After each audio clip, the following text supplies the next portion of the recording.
নমস্কার বন্ধুগণ, আজকে চলুন একটা স্পেশাল ভর্তা রেসিপি দেখা যাক, স্পেশালি ফর মাই হেটার্স। না, যারা আমাকে রেকটিফাই করে, যারা আমাকে শুধরে দেয়, যারা আমার ভুল ধরে, তারা আমার হেটার্স নয়। কিন্তু যারা আমাকে গালিগালোচ করে, যারা আমার বয়স, এডুকেশন, ফ্যামিলি নিয়ে কথা বলে, যারা আমাকে কনস্ট্যান্ট ধমকিয়ে যাচ্ছে যে তুমি ইউটিউবে ভিডিও বানানো বন্ধ করো, ইউটিউবটা চ্যানেলটা বন্ধ করে দাও, উল্টোপাল্টা কথা, আমি এই ভর্তা স্পেশালি তাদের জন্য। কারণ এই ভর্তাতে না প্রচুর ফ্রাস্ট্রেশন বেরিয়ে যাবে আপনাদের।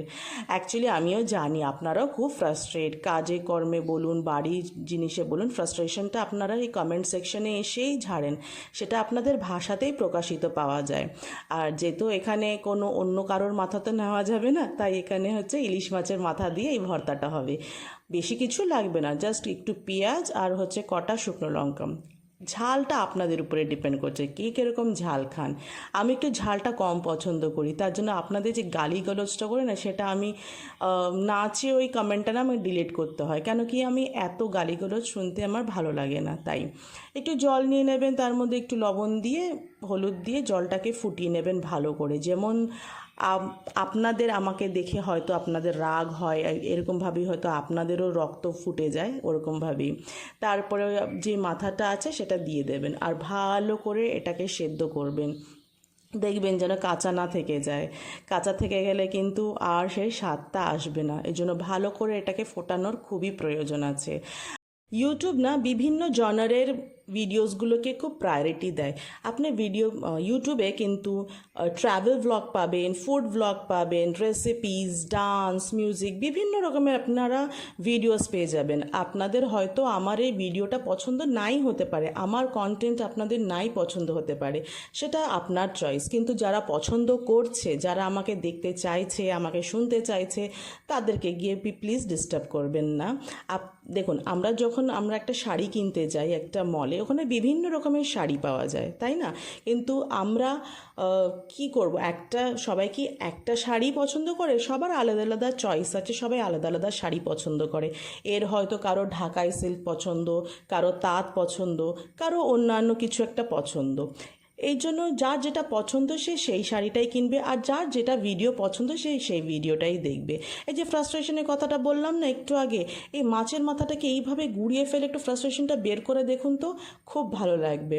আর লাইফে একটু স্পাইস অ্যাড করুন, একটু লঙ্কা, একটু পেঁয়াজ দিয়ে।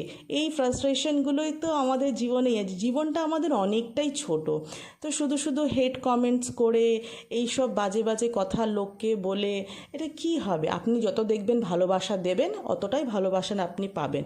আপনি আমাকে এটা ভাববেন না, আপনি আমাকে গালিগালোচ করলে, আপনি আমাকে হেট করলে আমি কিন্তু আপনাকে উল্টো ঝগড়া করব, রাগ করব না। যতই আপনি আমাকে গালি করুক না কেন, আমি কিন্তু সেই অতটা ভালোবেসেই আপনাদের সাথে কথা বলবো। সো আমার মনোবল ভাঙা বা আমার মনোবলটাকে নামানোর যদি ভেবে থাকেন, সেটা তাহলে একদমই ভুল।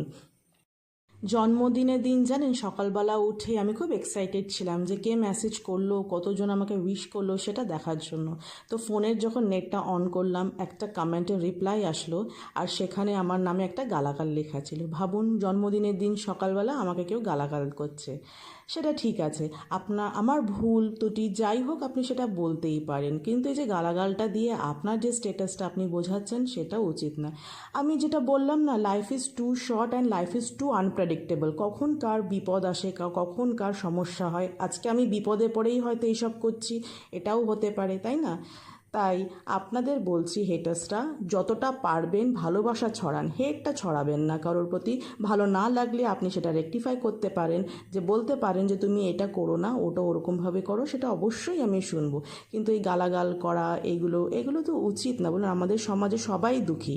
চলুন, এই গরম ভাতে একটু এরকমভাবে যদি আমরা এই ভর্তাটা মেখে খাই, আর তারপরে যে তৃপ্তিটা পাই, আমরা কত প্রিভিলেজ বলুন তো। রাস্তাঘাটে এমন অনেকে আছে যারা এরকম পায় না। চলুন, হাঁ করুন, আমি আপনাদের খাইয়ে দিই, আর আপনাদের সব রাগ আমার প্রতি যেগুলো আছে সেগুলো যেন জল হয়ে যাক। আজকে থেকে আমরা নতুন করে বন্ধু।